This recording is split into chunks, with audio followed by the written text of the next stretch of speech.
Então Deus olhou para tudo que havia feito e viu que era muito bom. Sabe, tudo aquilo que Deus criou lá no início é bom. Tudo aquilo que ele criou era bom. Em nenhum momento você vê Deus criando uma doença e dizendo que era muito boa. Aí Deus criou a osteoporose e viu que era muito boa. Não! Tudo aquilo que Deus criou era bom. Deus fez o ser humano perfeito, sem nenhuma enfermidade. Aí Romanos 5, no verso 12, diz assim: portanto, assim como por um só homem entrou o pecado no mundo e pelo pecado a morte, assim também a morte passou a todos os homens, porque todos pecaram. Na versão NVT, que tem uma linguagem mais atualizada, ela diz assim: quando Adão pecou, o pecado entrou no mundo e com ele a morte, que se estendeu a todos, porque todos pecaram. Sabe, doença e enfermidade, elas são a própria morte operando no corpo.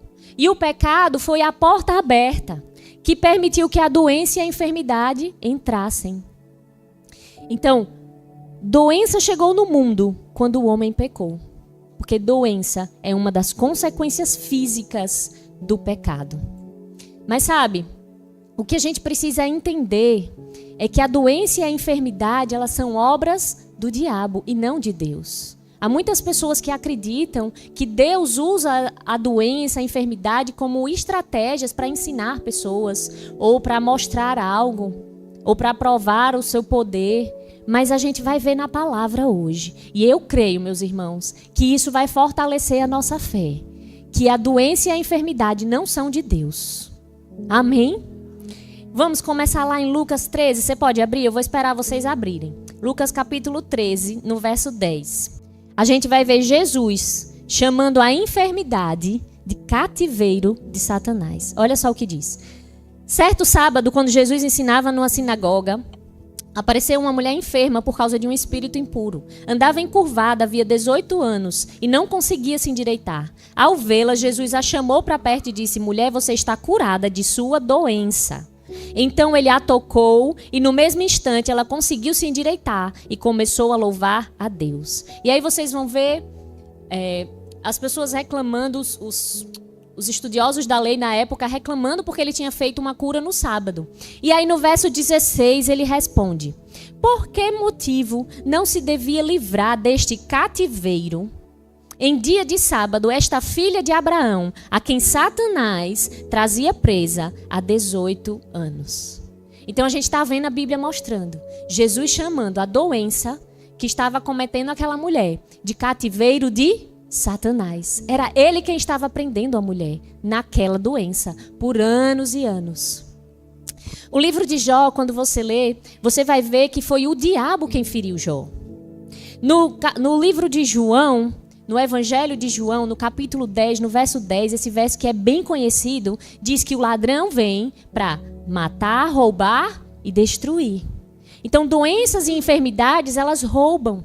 Elas roubam a nossa paz. Eu nunca vi ninguém dizendo: eu estou com uma dor tão grande, eu estou numa paz. Não. A doença e a enfermidade, ela rouba a paz. Ela rouba a alegria. Ai, que alegria, estou com uma dor de cabeça hoje. Só que não. Porque ela rouba a alegria. Rouba a provisão. Quantos dinheiro, às vezes, você tem que investir por causa de doenças. A doença mata e destrói. Então, aquilo que rouba, mata e destrói vem do inimigo e não de Deus. Jesus Cristo é aquele que cura. Amém? No mesmo verso em 10, no João 10:10, diz: o ladrão vem somente para roubar, matar e destruir. Mas Jesus está dizendo, eu vim para que tenham vida e a tenham em abundância. Eu sou o bom pastor dá a vida pelas ovelhas. Ele deu a vida por nós. Ao contrário do diabo que veio trazer morte, doença e destruição, Jesus veio para dar vida, para vivificar, para dar a sua própria vida em nosso lugar. E se você olhar na Bíblia, em nenhum momento nós vamos ver Jesus colocando doença em pessoas. Aí chegou alguém para falar com Jesus, ele disse, toma aqui uma doença para você aprender algo. Não, em nenhum momento você vai ver Jesus lançando doença. Ninguém chegou em Jesus e saiu doente, não. Todo mundo que chegou em Jesus saiu curado. Então, por que a gente está aqui falando sobre a origem das doenças? Porque há muitas pessoas que acreditam que Deus coloca doença nas pessoas. Que existe um propósito em Deus em colocar doenças. Mas a gente precisa fortalecer a nossa fé. Que não há. Que Ele é bom. E Ele cuida de nós. Ele dá a vida, Ele deu a vida por nós. Amém? Porque se nós cremos, vejam isso, se nós cremos que doença e enfermidade vem de Deus, então a gente não tem como resistir. Como é que você vai resistir a algo que vem de Deus? Como é que você vai rejeitar algo que vem de Deus? Tiago 4,7 diz que se nós resistirmos ao diabo, ele fugirá de nós. Então, se nós não resistirmos, ele não fugirá.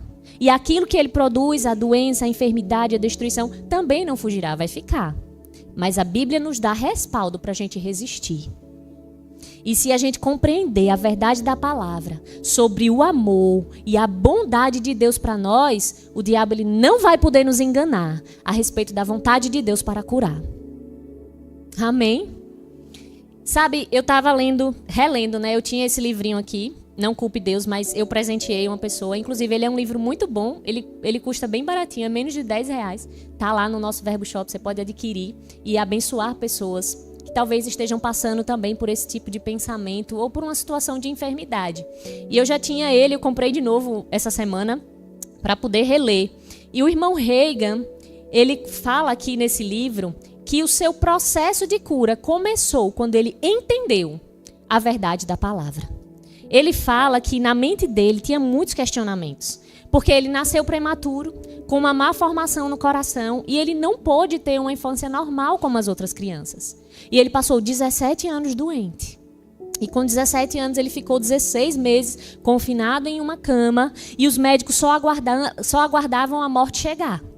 E o inimigo trazia pensamentos para ele, dizendo, a cura até existe, mas não é vontade de Deus curar você. Você é uma das pessoas que ele não quer curar. Olha que mentira.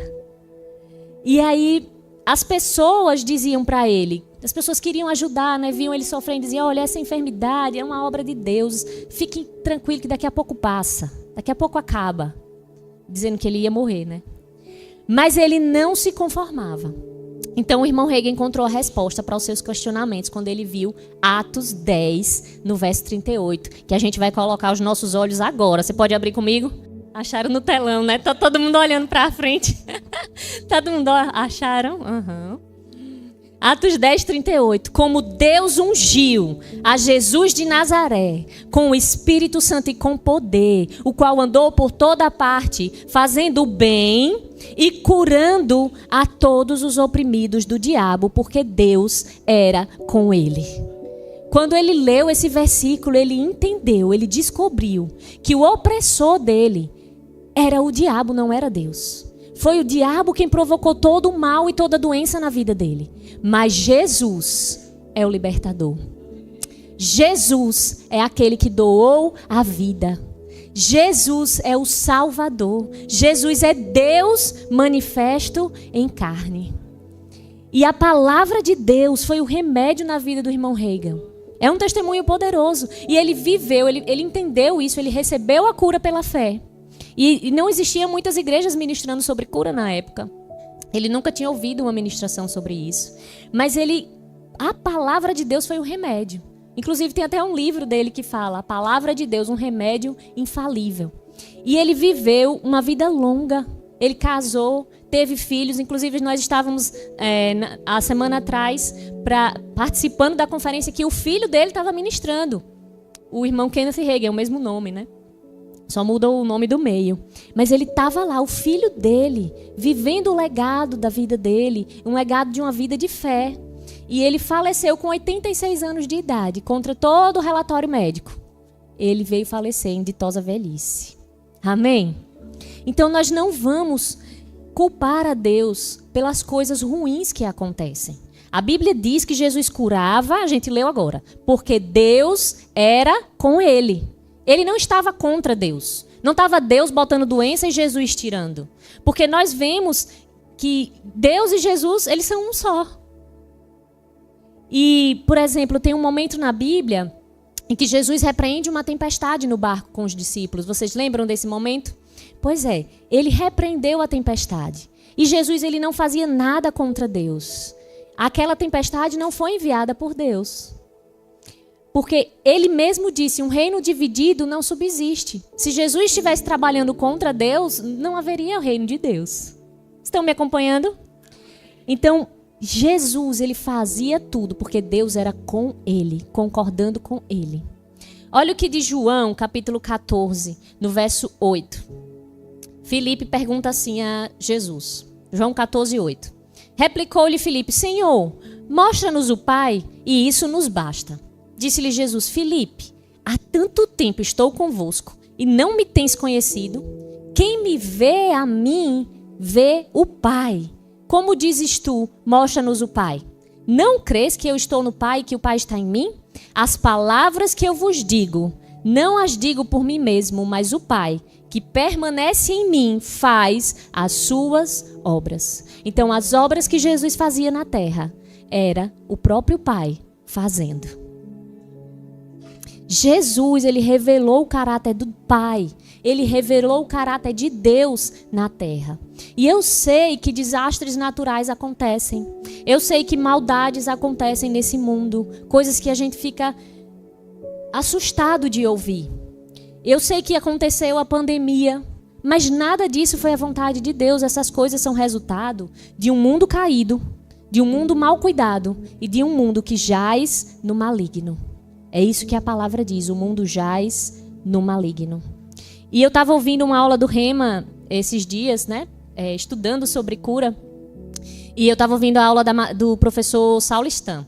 E ele dizia que muitas pessoas falaram que a pandemia era juízo de Deus, que era Deus agindo contra o povo.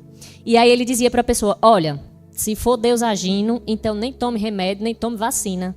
Porque quando é juízo de Deus, ninguém se salva, não tem jeito.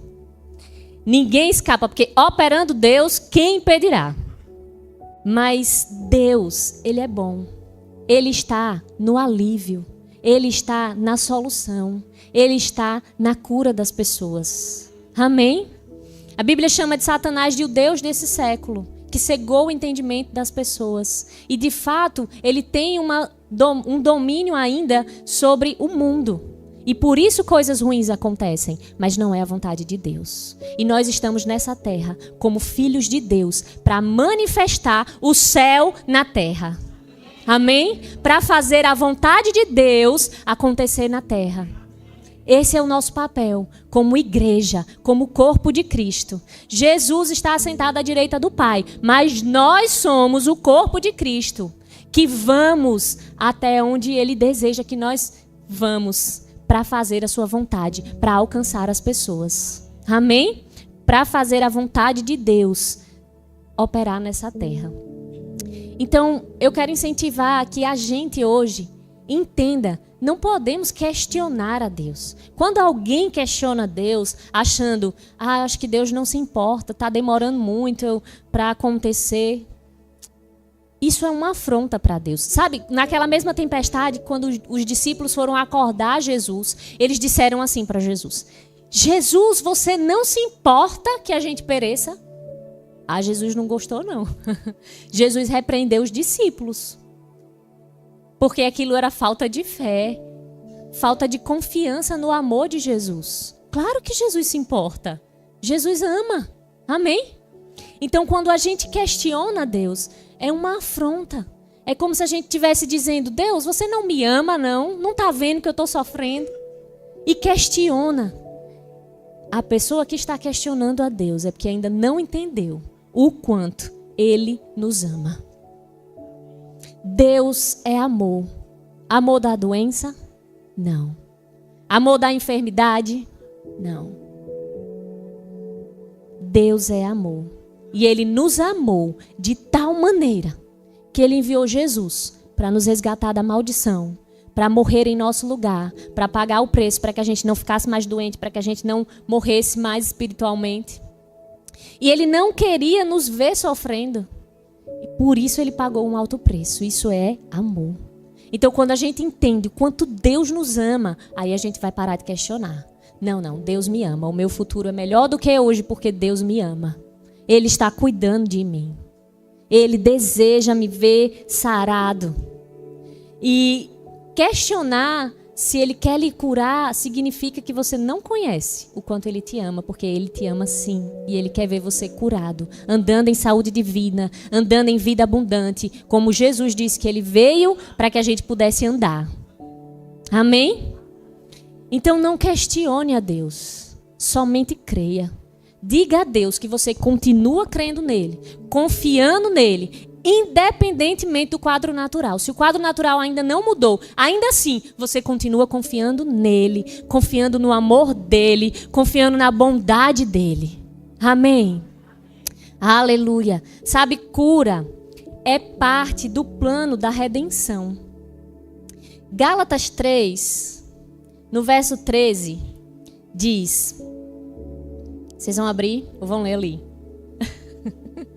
Gálatas 3,13 diz: Cristo nos resgatou da maldição da lei, fazendo-se Ele próprio maldição em nosso lugar.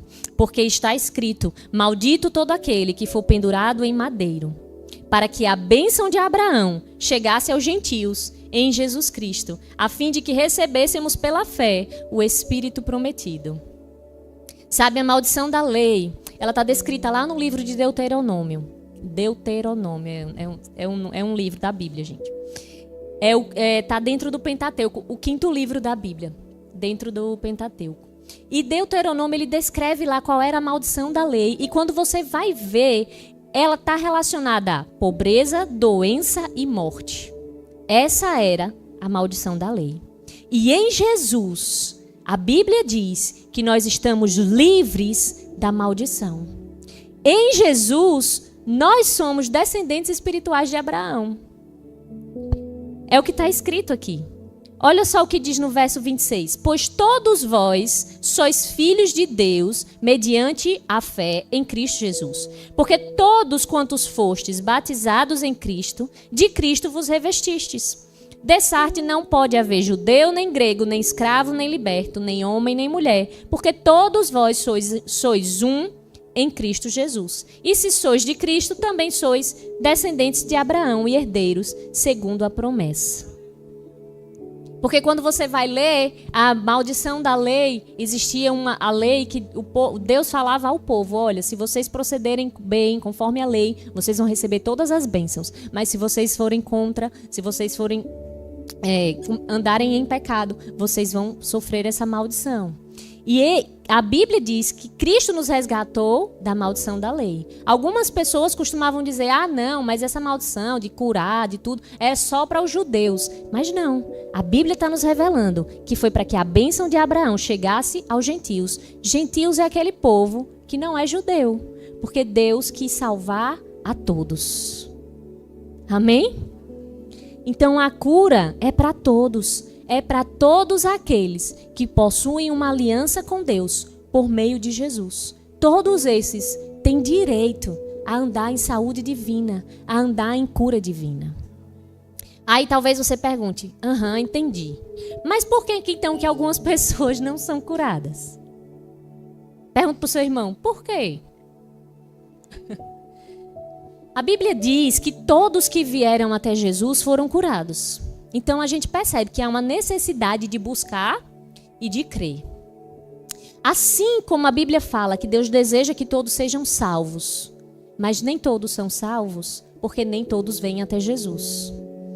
Deus também quer que todos sejam curados, mas nem todos querem exercer fé para isso. E além dessa circunstância de não querer exercer fé, existem algumas situações que nós de fato não compreendemos. Está fora do nosso entendimento. Eu sei que às vezes você pode pensar e lembrar de alguma pessoa que você viu que estava em fé, que recebeu oração, mas ela não foi curada. Ou de repente ela até veio a falecer. O que aconteceu? Existem de fato coisas que nós não saberemos até que a gente chegue no céu. Deuteronômio 29 diz que as coisas encobertas pertencem ao Senhor nosso Deus. Mas eu vou te falar, mesmo em situações desoladoras, o nosso Deus, ele transforma a maldição em bênção. Ele faz com que todas as coisas cooperem para o nosso bem. Amém? Essa é uma boa confissão a se fazer. Diante de uma situação que você não compreende, não questione Deus. Não vire as costas para Deus, porque Ele é a solução. Simplesmente diga, o meu Deus transforma a maldição em bênção. O meu Deus faz com que todas as coisas cooperem para o meu bem. O que nós não podemos fazer é julgar a palavra de Deus por causa da experiência das pessoas. Ah, não deu certo para fulano, então não funciona. Não, de forma alguma. A palavra de Deus é a verdade e ela sempre funciona. E nós podemos apoiar nossa fé na palavra de Deus. Amém? Existem também algumas razões que podem explicar muitos casos em que as pessoas não estão recebendo a cura. A primeira delas é ignorância. F.F. Bosworth diz, que nome difícil de falar, que fé começa onde a vontade de Deus é conhecida. Então, se as pessoas não sabem que é a vontade de Deus curar, elas não têm como exercer fé para isso. Então, a ignorância é uma das razões por que as pessoas não recebem a cura. Uma outra razão é a incredulidade. Aquela pessoa que conhece, mas não crê. Quem duvida não consegue receber. E sabe que a incredulidade, ela bate na porta de qualquer crente? É verdade. Às vezes a situação se levanta, você está crendo na cura, você está crendo para receber algo, e a incredulidade vem aí e pinta aquele pior cenário. E aí o que a gente faz? A gente resiste ao pensamento de incredulidade. Você pode até falar em alta voz, incredulidade, eu te resisto. Tudo que Deus falou vai acontecer. Em nome de Jesus. E não dá vazão a esse pensamento. É assim que a gente vai lidar com a incredulidade. A gente não abre brecha para ela. E como é que a gente faz para tirar a incredulidade? Incredulidade se tira com palavra, com oração, com jejum, com exercícios espirituais. Isso vai nos deixar mais fortes espiritualmente. Amém?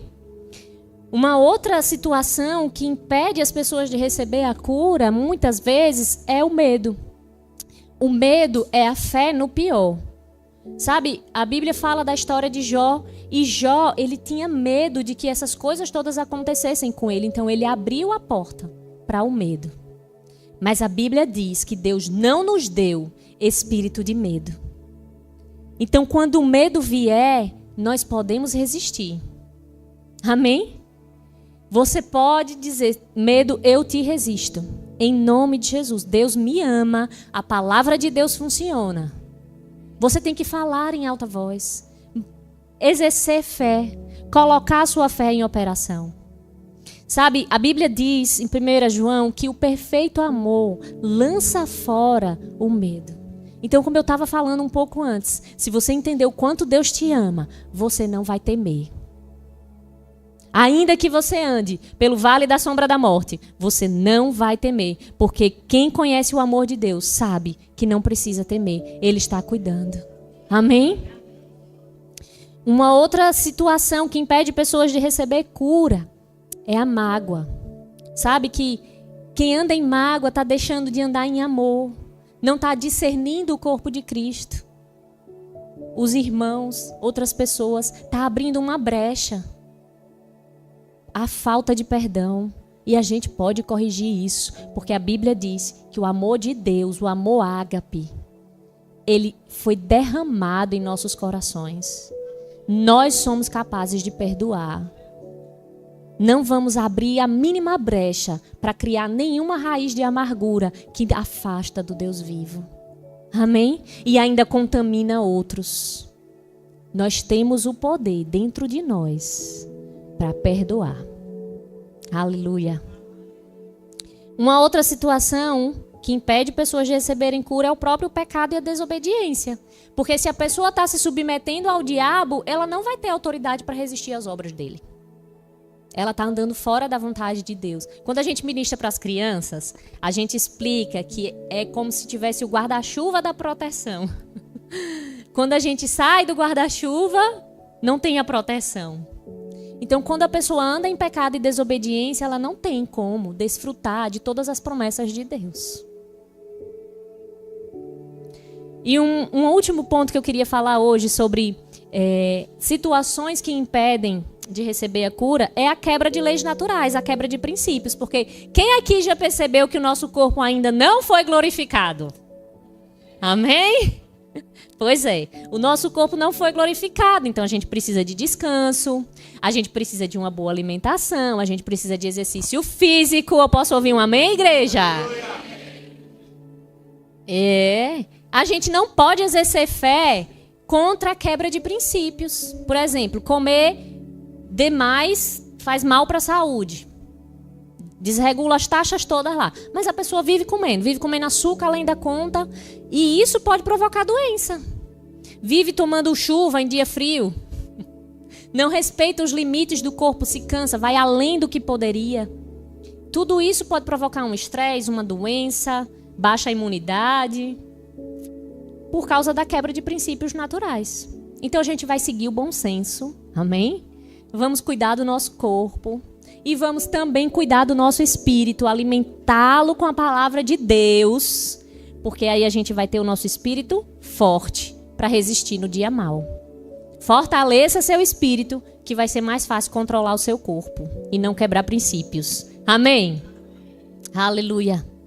Aleluia. Jesus é o ungido que cura.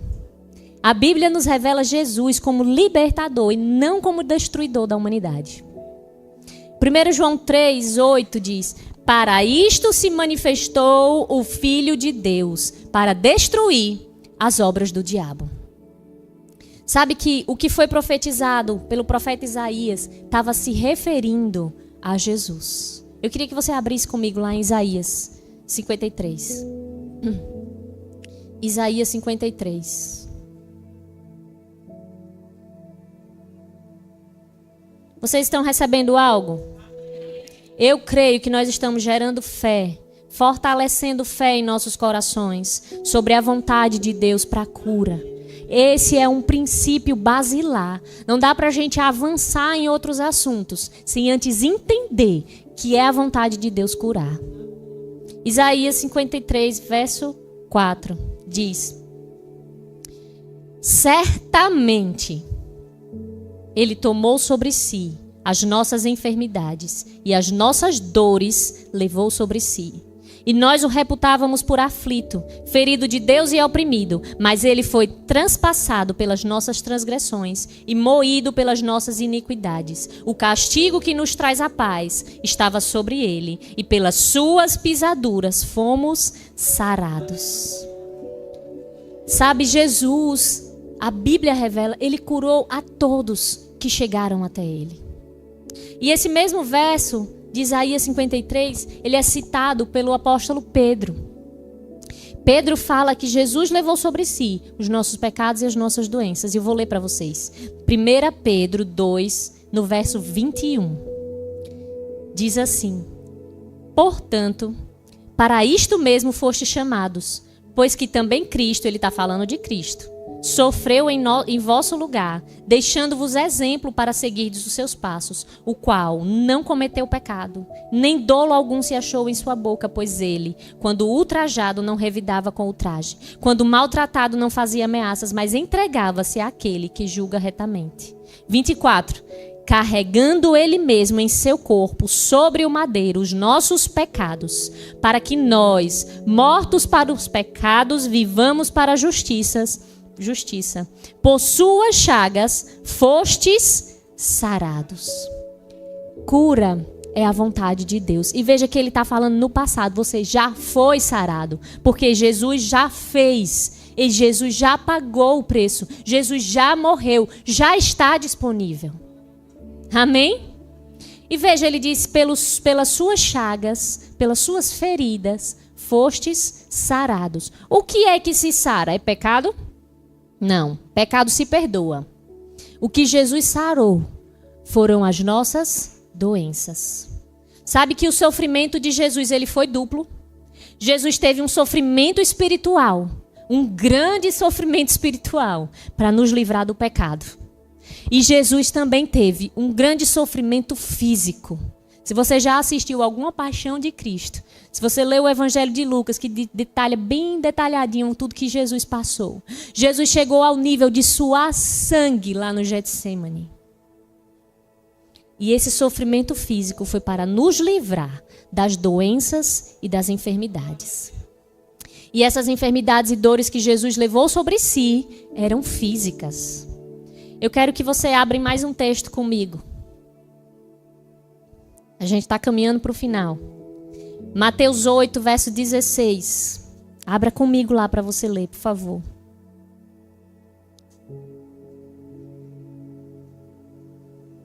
Obrigada, Jesus. Mateus 8, 16 diz: chegada a tarde, trouxeram-lhe muitos endemoniados, e ele meramente com a palavra expeliu os espíritos e curou todos os que estavam doentes, para que se cumprisse o que fora dito por intermédio do profeta Isaías. Ele mesmo tomou as nossas enfermidades e carregou com as nossas doenças. Então são doenças físicas. As pessoas foram curadas para que se cumprisse o que fora dito. Amém? Estava falando sobre Jesus. A profecia era sobre Jesus. E assim como todas as promessas de Deus, para nós, a cura, ela tem que ser recebida de forma pessoal. Não adianta você ficar dizendo, eu sei, Deus cura, Deus é poderoso, Deus cura. Ele curou várias pessoas já. O que você precisa é entender que Deus cura você. Há muitas pessoas no mundo que reconhecem que Jesus veio à Terra, que ele até morreu, ressuscitou, mas eles não aceitam Jesus pessoalmente como Salvador. Então elas não são salvas. Da mesma forma, não adianta a gente apenas crer que Deus pode curar. A gente precisa crer que Ele pode nos curar. Jesus, Ele é o nosso Salvador. Ele é o nosso Senhor. Ele é o nosso provedor. E Ele é aquele que nos sara. Amém? É pessoal. Diga, é para mim. Aleluia. A gente precisa crer que Deus quer e que Ele pode. Muita gente crê que Deus pode. Mas eu te pergunto, o que você acha que é uma pessoa mais legal? Aquela que quer, gostaria, mas não pode? Rapaz, eu gostaria de ajudar, mas eu não posso. Ou aquela que pode, mas não quero? Quem é que parece mais legal? Pois tem gente que acredita que Deus pode, mas não quero. Só que a gente precisa fundamentar a nossa fé nesses dois pontos. Ele tanto pode, Ele é poderoso, como Ele também quer. Sabe, o pai do menino que estava endemoniado, eu não vou ler, mas você pode ver na Bíblia. Ele chegou para os discípulos, queria que expulsassem o demônio. E aí depois ele chega para Jesus e ele disse, olha Jesus, seus discípulos não conseguiram. Se podes, faça alguma coisa. E aí Jesus respondeu para ele, se podes, tudo é possível àquele que crê. Então ele pode. E aí a gente vê em outro momento um homem que estava com lepra. E ele sabia que Jesus podia curar. Ele sabia, ele já tinha ouvido Jesus curando outras pessoas. Já tinha ouvido falar. Mas ele não tinha certeza se Jesus queria curar. E aí ele chega para Jesus. E ele diz, Jesus, se quiseres, podes me purificar. E Jesus disse, eu quero. Fica limpo. Amém? Ele não disse, não, hoje não estou com vontade de curar, não. Não, você não. Não, ele disse, eu quero. É a vontade de Deus curar. Amém? Cura, ela é um sinal do amor de Deus. Marcos, capítulo 9, no verso 35, diz assim, e percorria Jesus todas as cidades e povoados, ensinando nas sinagogas, pregando o evangelho do reino e curando toda sorte de doenças e enfermidades. A cura é para todos e é para toda sorte de doenças e enfermidades. Não dava para listar todas, mas se é uma doença, se é uma enfermidade, está dentro daquilo que Jesus pode curar. Amém? Sabe, a cura, ela também funciona como um sinal para os incrédulos. Muitas pessoas que não são salvas, elas recebem a cura. E depois elas vêm a crer em Jesus, por causa da cura que receberam, ou por causa da cura que elas testemunharam. Então a cura também é um sinal para os incrédulos. E talvez você não esteja exatamente precisando de uma cura no seu corpo neste momento. Mas você pode desejar ser um instrumento de cura para levar pessoas à salvação. Você pode desejar isso. Você acabou de assistir a esse vídeo e espero que ele tenha sido um combustível para te impulsionar adiante. Então, ativa logo o sininho aqui, inscreva-se no canal, compartilhe essa mensagem com outras pessoas, a fim de que outros também possam ser impulsionados por essa palavra. Deus te abençoe.